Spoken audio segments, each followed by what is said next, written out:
Him. Good morning, everybody, and welcome to the EV Day, Electric Vehicle Day. We got to get those engines started early today because it's going to be a fun day.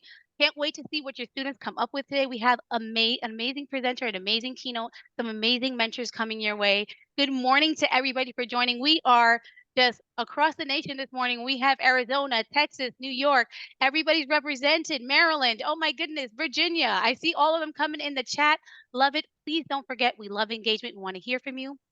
But today's not about me. It's about you, your students, and our amazing presenters. So I'm going to pass it off to the amazing Milton Davis to lead us in our electric vehicle event. Oh, Monica, that is so nice and welcome again. It's EV Day. We're gonna have a lot of fun today. I'm excited. I hope you all are excited. I'm highlighting a vehicle here from General Motors because you're gonna be absolutely blown away with our keynote speaker, Telvin Magruder, who's gonna talk right around 1 p.m. Stay tuned for that. But listen, it's EV Day. Here's our lab. We're gonna develop an electric vehicle. We're gonna race some electric vehicles. We're gonna recharge some batteries. It'll be so much fun. Let me introduce the people who developed this lab. First, Kelsey Farr, who's a great engineer now, formerly a student with us, and even Dr. Eric Einsack, who helped develop this lab. But you're probably wondering, who is this guy? All right, so my name is Milton Davis, and let me tell you what I do. What I do is solve problems. You're going to solve a problem today as well on this electric vehicle. You're going to develop an electric vehicle that can go the fastest off using renewable energy and go the fastest possible that it can go using renewable energy.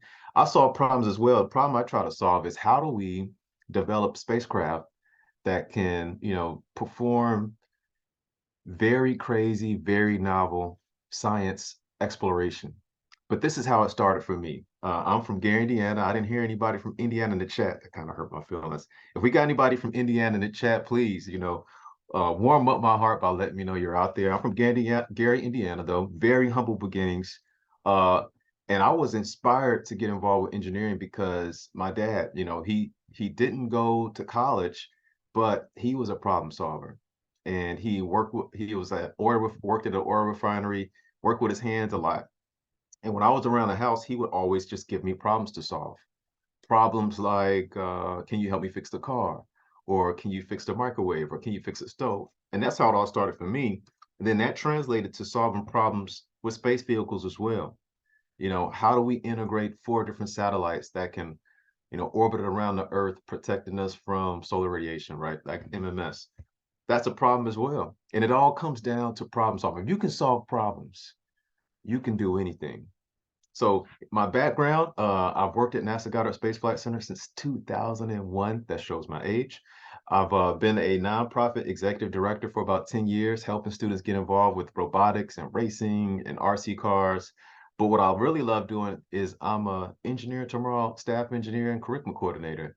And got my bachelor's from Purdue, also in Indiana, and a master's from Johns Hopkins. But that's enough about me. I would love to learn about you. So if you can type this in, slido.com, SLIDO.com, and those numbers, 3779112, it's going to give me an opportunity to engage you all a little bit today.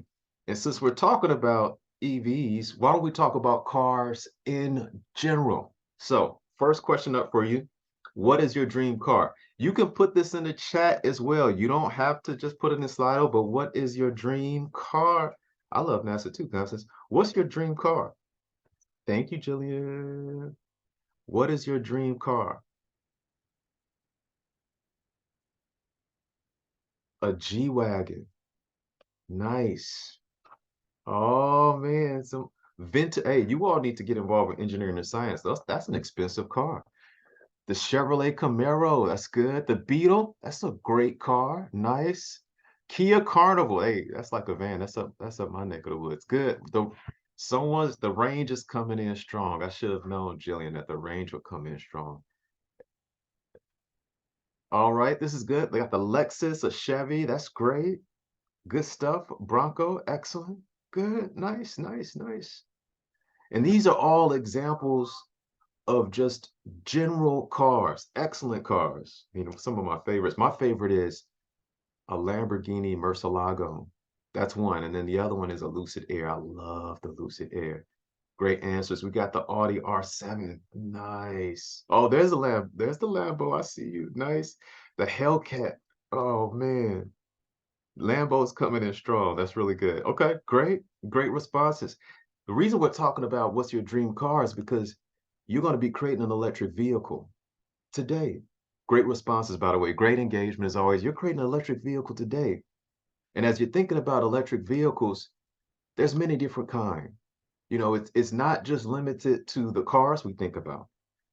You know, it's there's trolleys, there's trains, there's you see here UAVs, but there's some electric vehicles that you don't traditionally think about. For example, you have the Segway, which you may see in some of your suburban cities. You may see these scooters now that they're utilizing a lot. Come on, Jillian in DC. One of my favorites, I love RC cars. RC cars is how I got into engineering. I would build them, I would change the gears, I would race them up and down the street. This is how I got into engineering. And then finally, even satellites are using electric propulsion. You know, we're starting to realize the power of electric vehicles. NASA is going hardcore on it now. If you remember this, we developed and completed our first helicopter on Mars, a really, really small helicopter that was developed. So space, even in space, we're starting to use it. So someone asked this a really, really good question. Several of you asked this good question. You know, why electric vehicles? And then another school asked, well, electric vehicles, why aren't electric vehicles more popular and more utilized than gas-powered vehicles? Well, we're going to talk about that and address all of that in this video. But after we finish the video, I'm going to have a little game for us.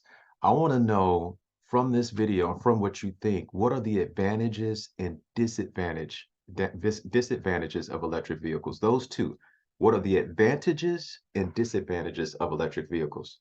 All right, I'm going to hit play on this. I was invited Hey, thumbs up. Could you all hear that audio? You got it?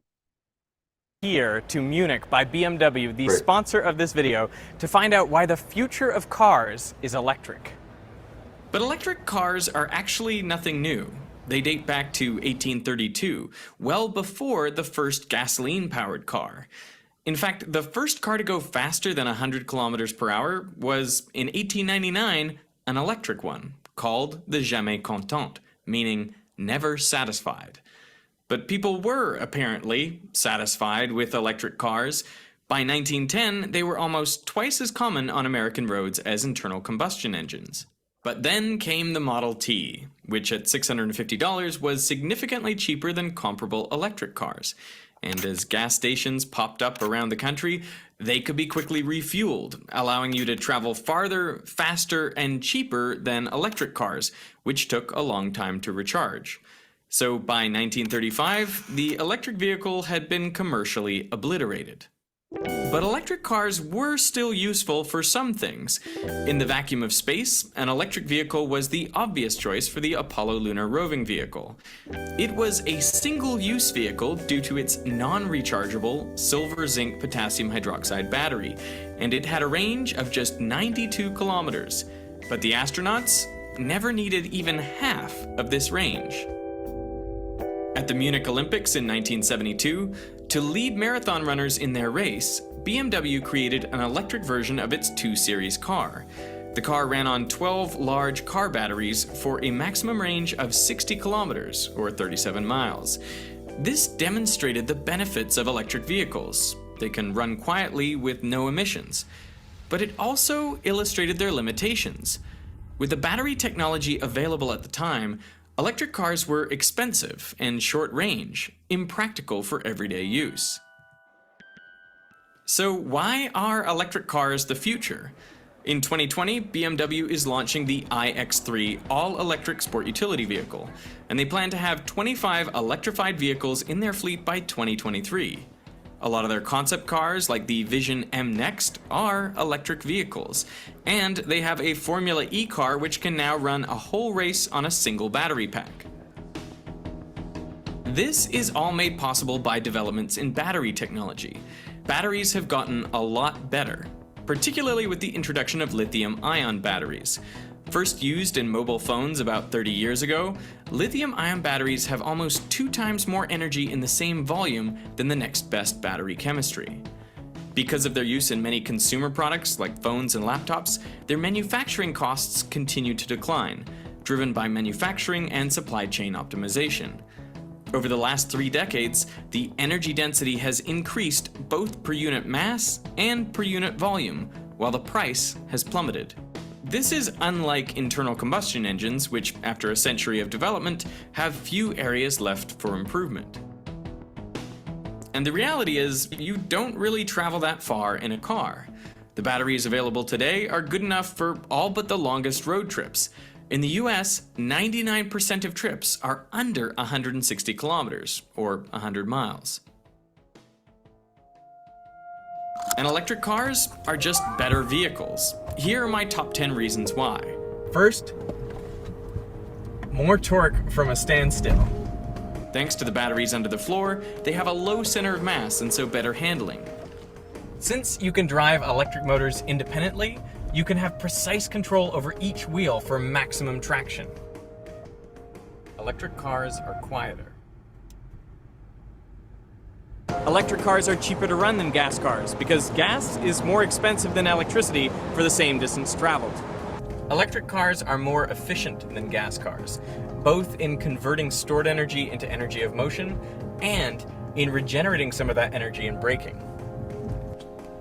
You never have to visit a gas station because you can recharge at home. There's less maintenance, fewer moving parts, no oil changes, and the brakes wear out less often thanks to regenerative braking.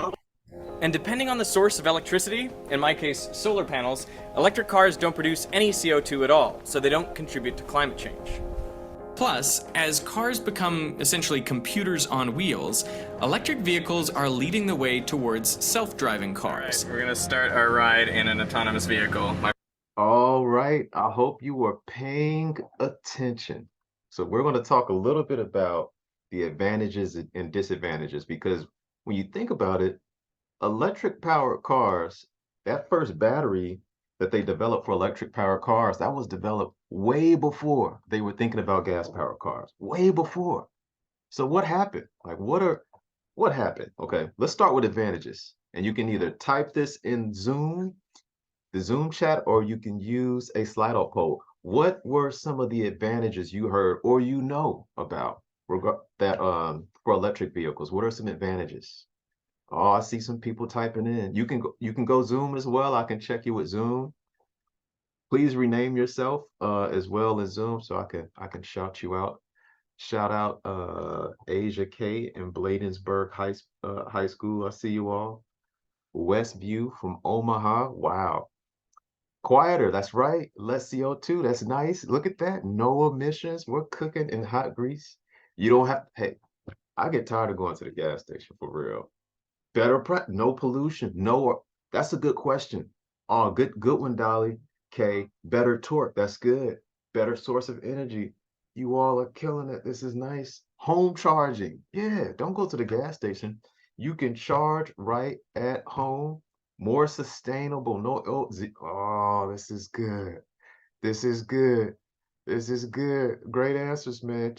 You know, they are cheaper, technically, though the upfront cost is high. Over time, you're winning. The low noise, I love it. Easy to get around. These are great. More power, excellent.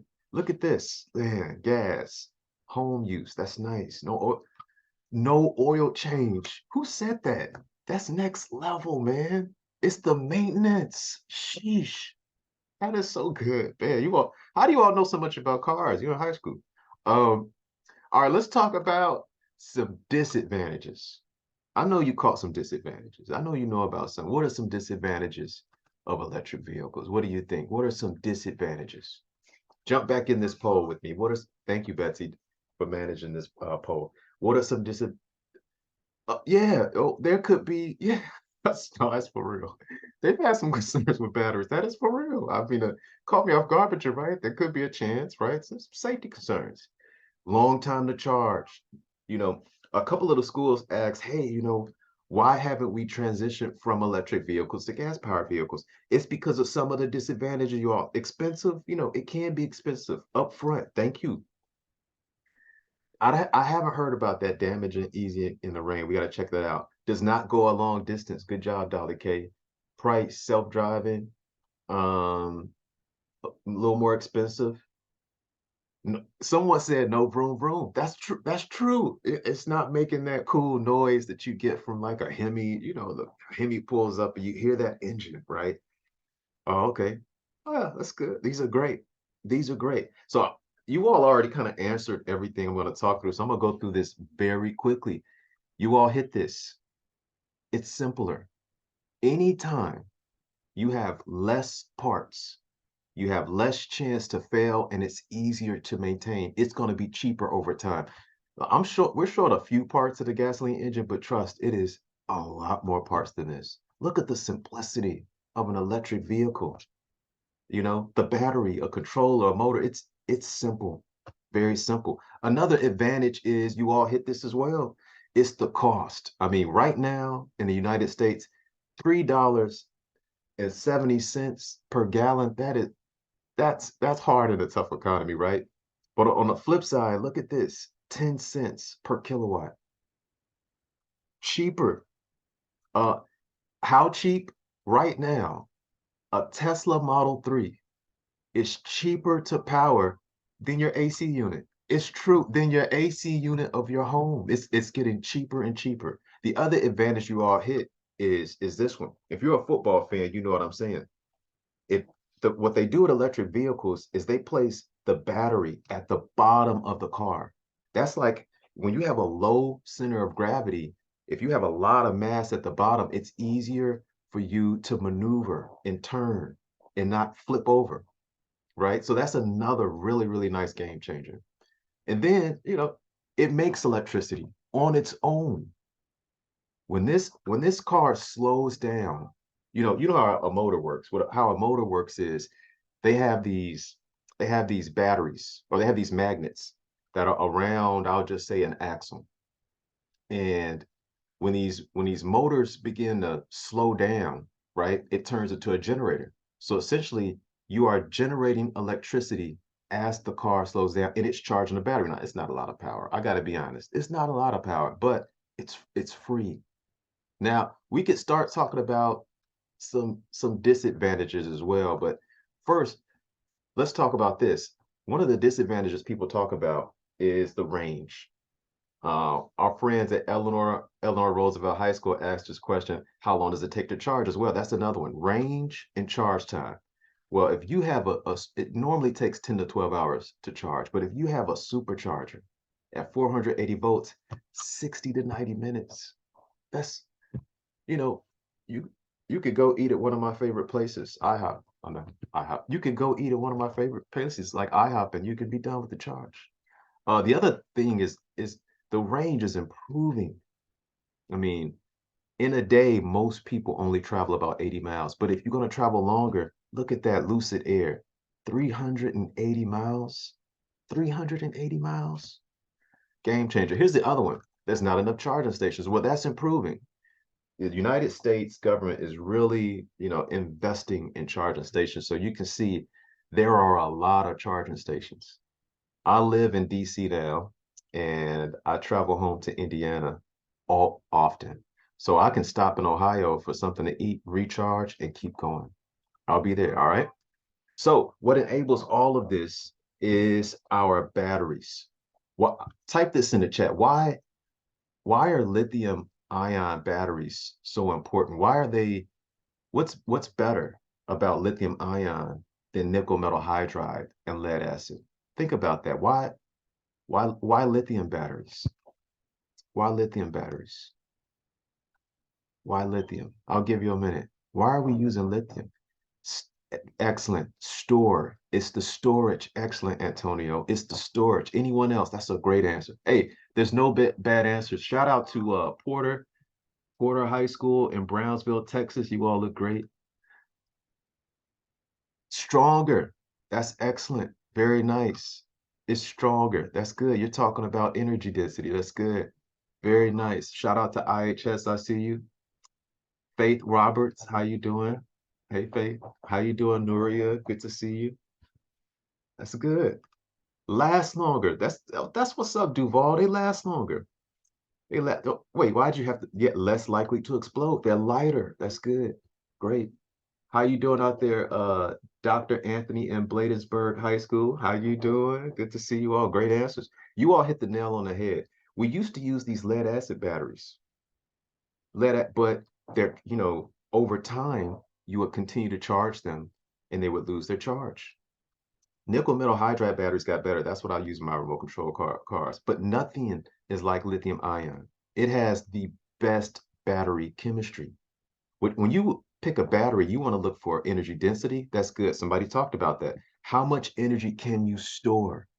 You want to look for safety. You all talked about that. And lithium ion batteries are getting better in terms of safety.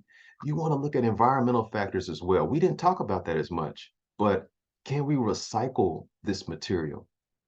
And then you also want to look at cost. And lithium ion in all of these areas, it's not doing the best. Something we didn't talk about with lithium ion batteries is we use them everywhere. It's in your cell phone. It's in your tablet, right? These are some concerns we have with lithium batteries. They're not as available.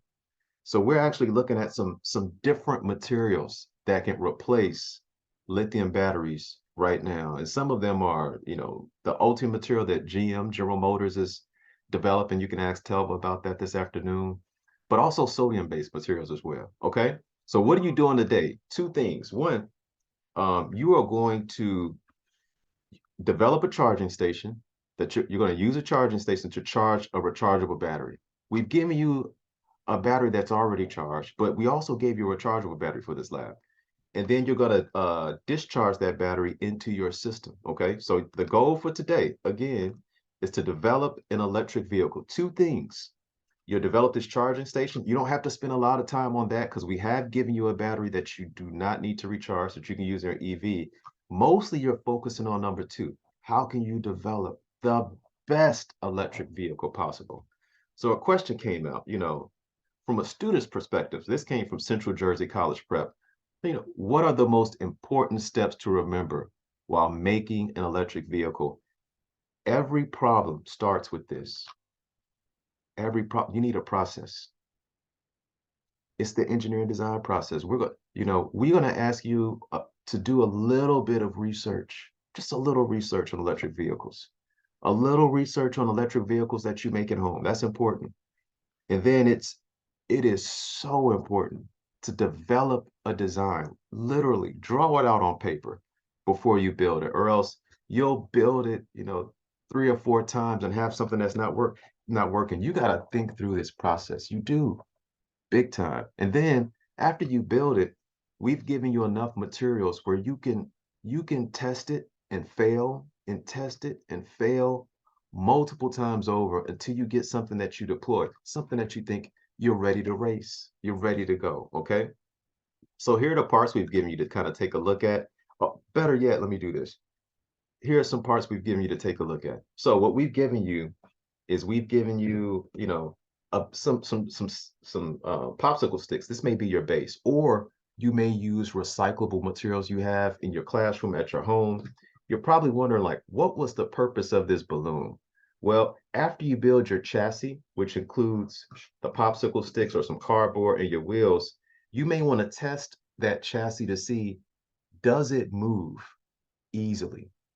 Like low friction, easy movement is going to make it easier on your small motor and your small battery to get this going. So you could create a balloon powered car first before you hook up the transmission, just to see if it moves.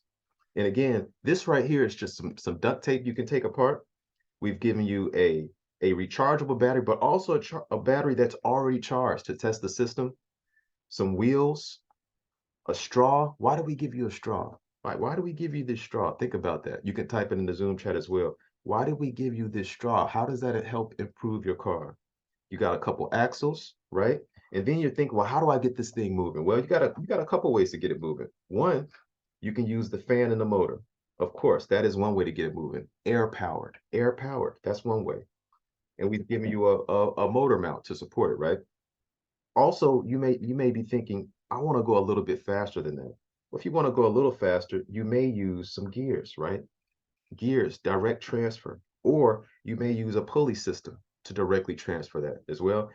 And then finally, to hook up your battery and your motor, you have two different battery holders with some alligator clips so that you can make sure that you plug directly into your motor and transfer power to your motor. All right. So we've given you all those parts in your system. When you're building this EV, we want you to think about all the different materials that you have outside of what we've given you already to make it go. And you want light materials, light materials. For example, you take a look at this design. They took advantage of cardboard, very, very light material, right? To make this this vehicle that rides on land. You also may want to make a vehicle that rides on the water. Like I love this video that they have. So you can make a vehicle that rides on the water. I love this video because at the end a fish kind of shows up out of nowhere. We're just disturbing its environment. Okay, so you got that as well. And then you may be thinking, this car, if I make it based on air power, it's going a little slower than I want. Maybe that's a little slower than you desire. Okay. If that's a little slower than you desire, then you have some options. One of those options is to switch over to using more power. Maybe you decide, I don't want to just use one battery.